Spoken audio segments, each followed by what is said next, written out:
Hello ladies and gentlemen, Sam with iCodeStuff here, bringing you back another video. In today's tutorial, we will be building a GraphQL API powered by Laravel. If you guys aren't familiar, GraphQL is just a powerful and robust tool that enables developers to build APIs. It's a alternative to REST APIs, or the standard way of building APIs in 2022. So yeah, in this tutorial, we will just be using GraphQL to create a simple CRUD application so we can create, read, update, and delete information. Let me actually show you what that'll look like. So I'm in this GraphQL interface, or GraphQL Playground. I think they call it graphical. And so it's just showcasing what we can do and like getting data from the back end. So if we run this, we can get a bunch of the company's names, and then if we want to get additional data, we can query that, of course, as well. And so this allows you to query data on the front end instead of having to create Laravel resources to show specific attributes, right? So yeah, this is what we will be building. So yeah, let's get started. Let me pull up my terminal and we can create our Laravel instance. So a couple prerequisites, of course. I expect you guys to have PHP and Composer installed, as well as NPM, which is optional in this case, and Docker. So those are the four things you'll need: PHP, Composer, NPM, and Docker. So let's go ahead and get started. We can use the Composer create project command to create our Laravel instance. So we can say Composer project, or Composer create project, and then prefer dist Laravel, and then we can say GraphQL tutorial, and we'll just let that run. All right, so that finished running. We can see into our directory, GraphQL tutorial. Just run an LL to make sure everything's there. Cool. So it looks like everything's there. So we can open that in our IDE. So let me pull that up. Today I will be using PHPStorm as my IDE, as always. And then I'm using the Material Deep Ocean theme and Atom icons if you guys are interested in how I set my things up. Cool. So we have the README open. All right. So next up, we want to prepare our local environment. As I mentioned, we are using Docker for the local environment. Laravel has this very, very powerful tool called Laravel Sail, which allows us to quickly create Docker containers for our local development. So the first thing we want to run is composer require Laravel -sail --dev. Let that run. So that finished running. The next thing we want to do is install Sail. So PHP artisan sail install, and we are using MySQL in today's tutorial, so we can do that. Just click 0, and it has scaffolded our project. So if we check out the PHPStorm directory, we can see it just created this docker compose.yaml file, and that just has the instructions for our container. Cool. So the next thing we want to do is create this alias, bash alias, that will allow us to run sail much quicker. Without the bash script, we would have to run vendor bin /sail every time we wanted to make run a sail command. So what we can do is just run this. Oops. Let me copy paste from over here and just walk you through how it works. So this is just creating an alias sail, and it's just using our vendor bin /sail file. Cool. So if we run sail,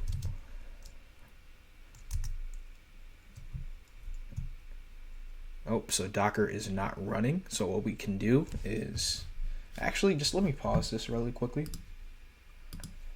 Okay, I just had to run the Docker application before I could get started, so that's why I just paused this video. Cool. So what we can do to start our Docker instance is run sail up -d. The -d just basically detaches the Docker command. Without it, we would be hung in this terminal. Hung in the terminal, of course. So we can run sail up -d. I can pause that until that's finished running. Cool, so that ran pretty quickly. So the next thing we want to do is install our GraphQL Laravel library. So you have two options. You have the Lighthouse option. So there's Lighthouse and Ribbing, which are our two options for GraphQL library. So Lighthouse and then Ribbing. Lighthouse is a bit more intuitive, but it has a lot more, I guess, developer effort to put in to configure it. So we're just going to be using this Ribbing library, GraphQL Laravel. So what we can do is run composer require, go back to our terminal, run composer require, and install that. If you guys are familiar with Lighthouse, you guys can go ahead and use that, but I'm not going to be doing that in today's tutorial. So we'll just X out of here. Cool. All right, next up, we want to publish our config file.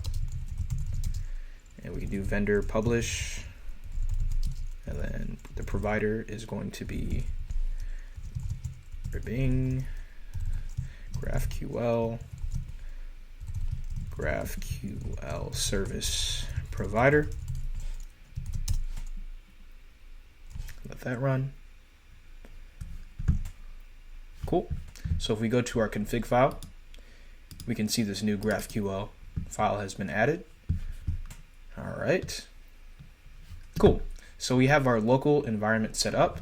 If we actually open up our browser, let me close this terminal really quickly. So yeah, we have localhost open, so we can see our basic Laravel application has been created. But yeah, so we're going to modify some code right now. What we're going to do is prepare our database migrations and models. So yeah, let's get started. Cool.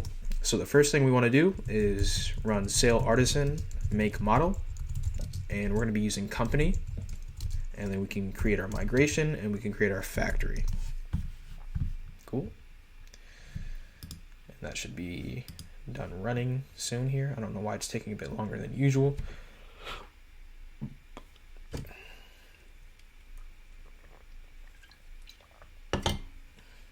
Cool. So let's open up our database migrations. So we have this company's migration here. So we're going to add a couple attributes. The first thing is table string, a company name, of course. And then we're going to have a company contact email as our primary contact point. So move some things around really quickly here. So contact email. And then we're going to have a street address for our headquarters. And then our city for our headquarters, our country, and then our domain. Cool. So we set that up. Next thing we want to do is modify our company model. So what we can do is search for that, company, and we can modify our fillable array. And we can open this up in a side view, just to copy and paste really quickly. So name, contact email, street address, city, country, and domain. Perfect. So we've edited our company model, and we've also updated our company's migration. So the last thing we want to do is update the factory, the company factory, which will allow us to quickly see data into the database pretty quick here. So let me open that up. So search for company factory, open that. Same thing, we can split this, move it to the right. And then for name, So this is the convenient, it's using the convenient faker library, if you guys are familiar with that. It's available in PHP, JavaScript, Python. So yeah, so we can do this faker company name, or we can just do company. Contact email, we can just do a fake email as well. We can use company email to be even more detailed. Cool. Street address. So I think faker has a address available. Yep, street address. Okay. Let's do our city. This faker city. And then our country. This faker country. And then lastly, our domain. This faker domain. Do we want to do domain name or just domain?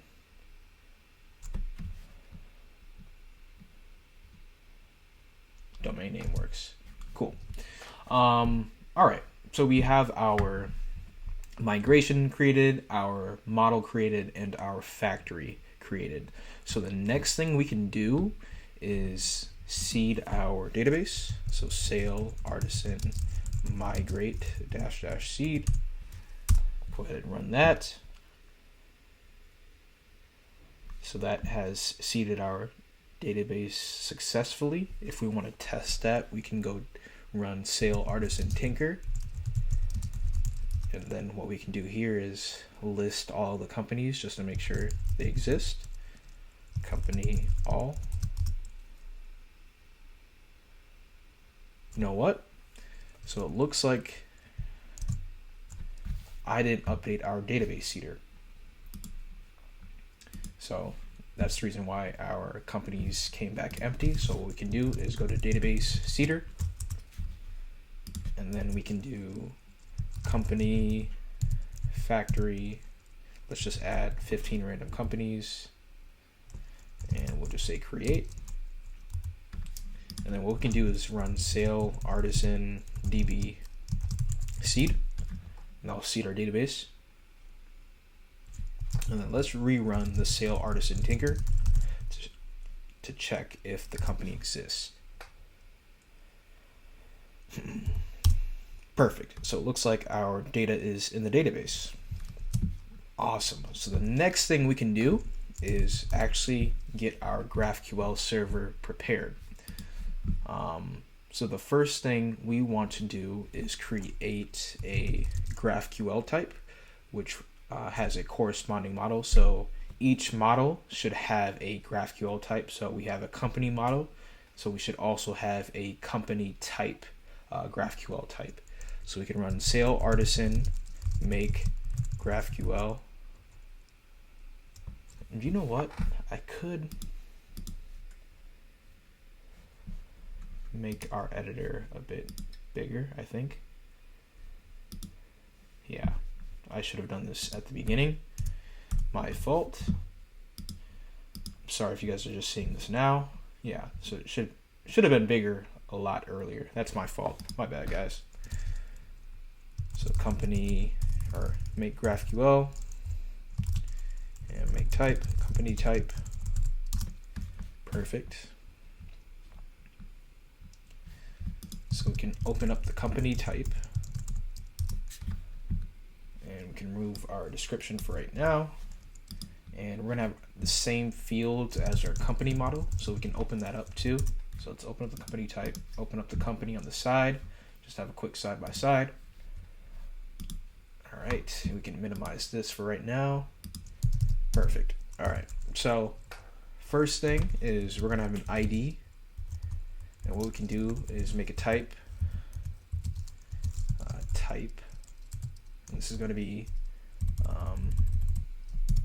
a definition. So type ID. Description is the auto incremented ID, company ID. Cool. And next up, we will have a name. and this can't be null. So what we have to do is run type non-null, and then type string. This basically says this value is required, and if it returns back null, it will break some things. So we'll just say the name of a company. Perfect. Next up, the contact email.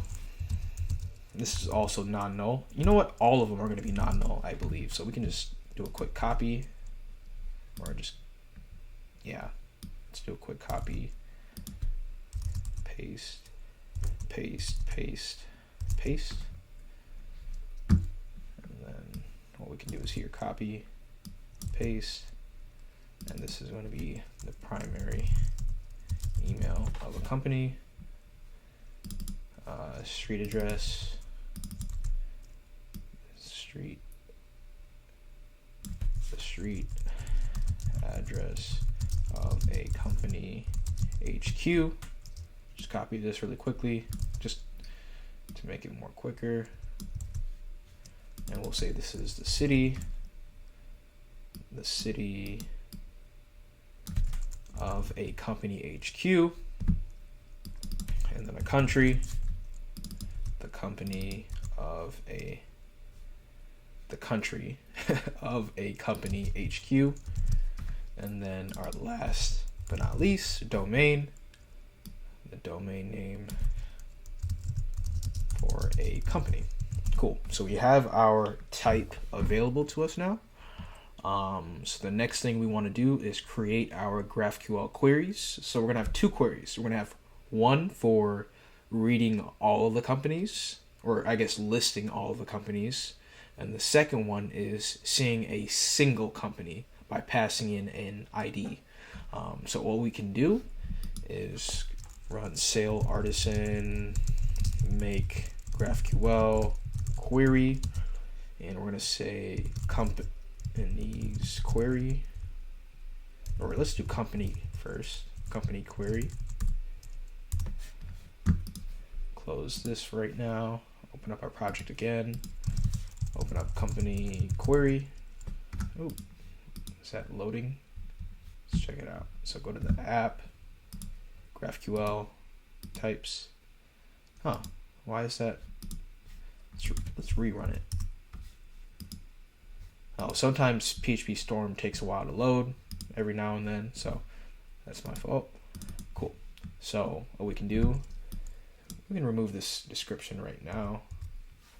I'm going back to the company type. I believe I should have added a model because it corresponds to the company model, like so. Cool. Going back to our company query. All right, cool.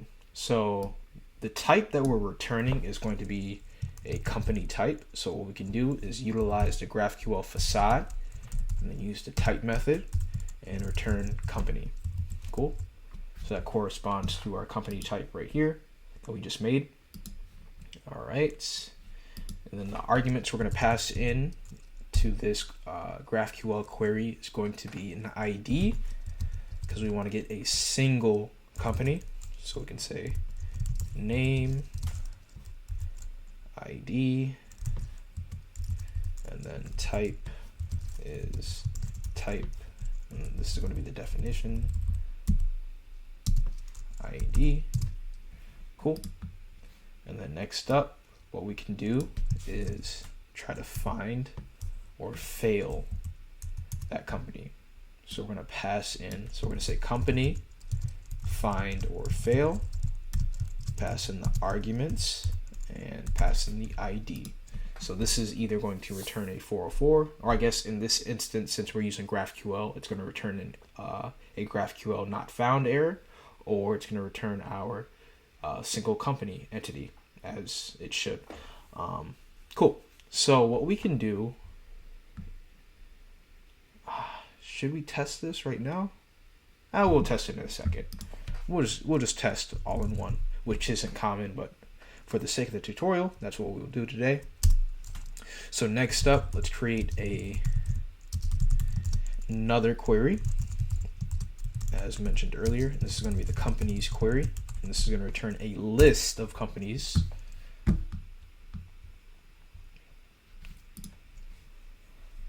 Go to the company's query, remove our description for right now. And so right now it has it almost correct. So we're returning a list of strings. In our instance, we're returning a list of company types. So not GraphQL, company. So a list of the company type. Cool.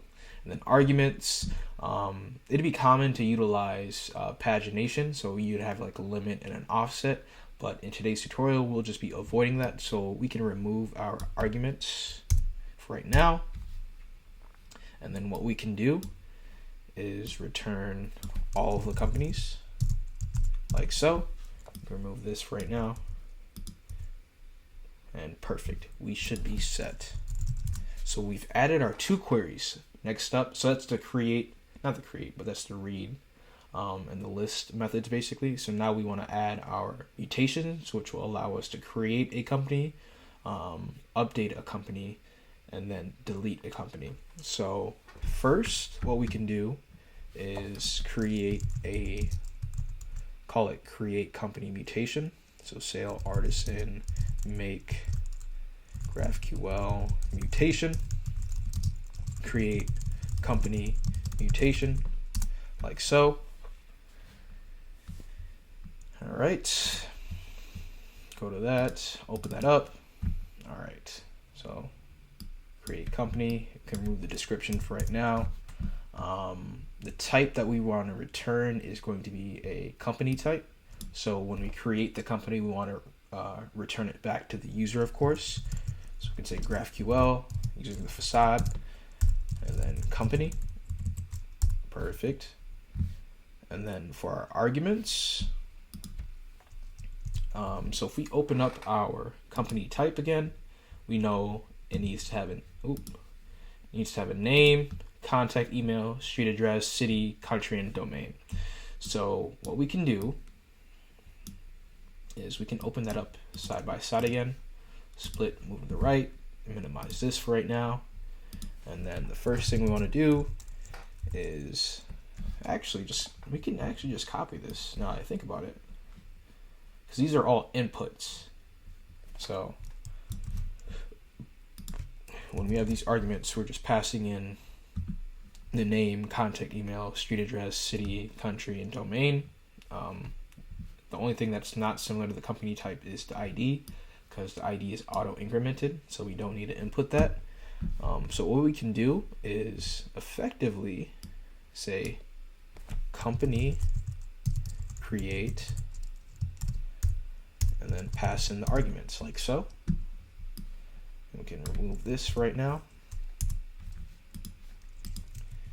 All right, so we have our create company mutation. Next up, we want to make the update mutation.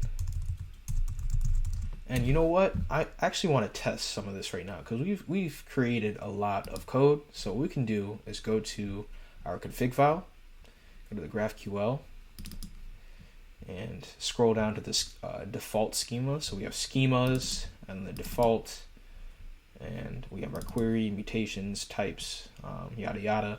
So the type that we're going to add is company type, like so.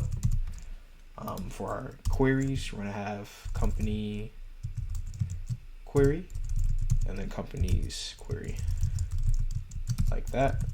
And then what we can do is navigate to the /graphical, because that comes with the GraphQL package that we downloaded, the ribbing one. So go ahead, remove this, open up our docs.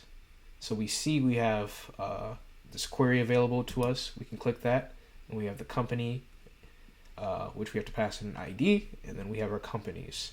So what we can do is to test it, we can say query companies, and then we can pass in any data that we want, available data. So we have to click this, so we can grab the ID, name, contact, email, street address, city, country, domain. So we can just, let's grab name and the domain and run that. Cool. So that works as expected. Let's give the company query a try. So we'd say company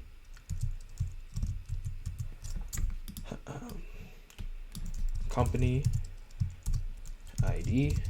Let's grab the first one and let's grab the ID, name, and city. Why not? Run that. Perfect. So that returns. What if we try to find an ID that doesn't work though? Cool. So we get a internal server error as expected because it's going to be find or fail. So yeah. And let's just go back to 2 right now. Works again. Perfect. Okay, so the code that we've written so far works as expected. So we can go ahead and continue creating our mutations. So we're going to have update company mutation.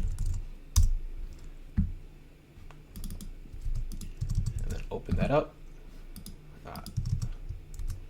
It's kind of slow again. Come on now. Come on. What's taking you so long? Here we are. Cool. So in this query, or mutation I mean, we're going to return a company type again. So GraphQL type company. And then we can literally just copy what we have for the mutation with the added element of having to pass in an ID. So we can grab, actually we can just grab the company type. Just grab what's in here, pass that in. All right, works as expected. And what we can do is we can first grab the company by find or fail. So we can say company, company, find or fail. Pass in the ID from the arguments. And if that works, what we can do is update our entity, and then what we can do is refresh our model because it's been updated. All right, so that should work. Let's go ahead and test it. Let's test both queries, or not queries, but mutations in this instance. So create company mutation and update company mutation. So let's go back to our browser, refresh, so we can see our mutations are made available to us now. So the first one we want to test is create company. So what we can do is create company and then pass in a name. We'll say Apple. Contact email.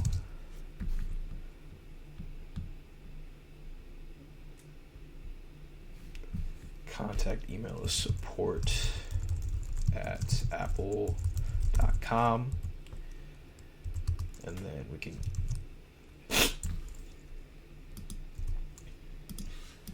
and the next thing we want to add is the street address. So 1 Apple Parkway. The city is Cupertino. Country is USA. And then the last one we want to add is the domain. And we can say apple.com. And then now we have to query the data that we want to see. And let's grab the ID, let's grab the name, let's grab the domain. And let's go ahead and run that. Let's see if it's successful. Cool. So it looks like it went through successfully. Perfect. And then let's say we wanted to update a mutation. We can just do update company and pass in an ID. Let's pass in like ID 4. Let's update the data. Facebook support at facebook.com. City is Menlo Park. Facebook.com. And then for our street address, it's 1 Hackerway, I believe. Kind of a unique street address for Facebook. Perfect. So let's go ahead and run that. And it looks like it's update our company for us. Perfect. All right. So the last mutation we need to add is the delete mutation. So we can go back to our IDE. Go ahead and clear. Sale artisan make GraphQL mutation.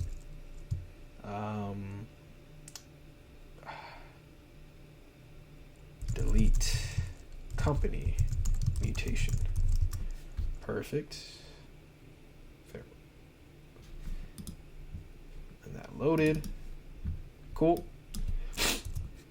So this one's going to be a bit different from the create and the update return type. So we're going to return a Boolean just to let us know, hey, this was successfully deleted or it failed, right? So we can see type Boolean. Perfect. And then our arguments, it's just going to be, we're going to pass in an ID.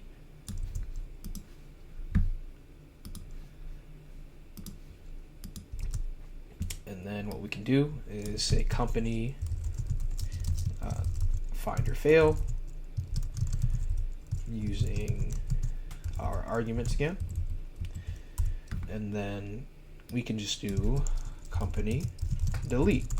And this is going to return a Boolean or it's going to be, yeah, it should return a Boolean. So let's open that up.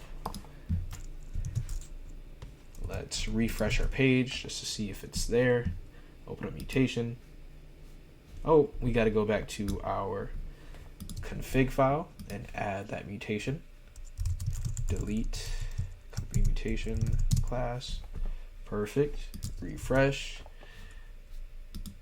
And now it's made available to us. So what we can do is search, first query the company with the ID of 8.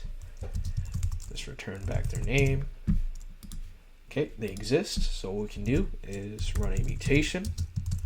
Say delete company ID 8. And since it's returning a Boolean, we can't subquery any data like what we're trying to do, like what we did in the past mutations. It just has to be empty like this. Go ahead and run. And it looks like it successfully deleted our company because it returned true. So what we can try again is going back, running this, and it does not exist as expected. Awesome. So I believe that's actually everything. So I know it was a very, very simple application we built because I really only had about 40 minutes of time. But I hope I was able to get the message across, or the gist across, of like GraphQL is very powerful for developers. I use it almost on a daily basis for one of my startup applications, and I couldn't be happier. Just the fact that we can query data on the front end and pick and choose what we want has been amazing to me. So yeah, I will be creating a advanced GraphQL course as well, which will get in more depth, because this was just a basic CRUD application. In this advanced course, it will include things such as authorization, authentication, subqueries, pagination, and our GraphQL tests, like running unit tests and integration tests on the back end. So yeah, but I hope I was able to get the message across, or convey how to use GraphQL in its most basic form with Laravel. But yeah, I should be back soon with another video in the next week or two. So until then, I will see you later. Bye.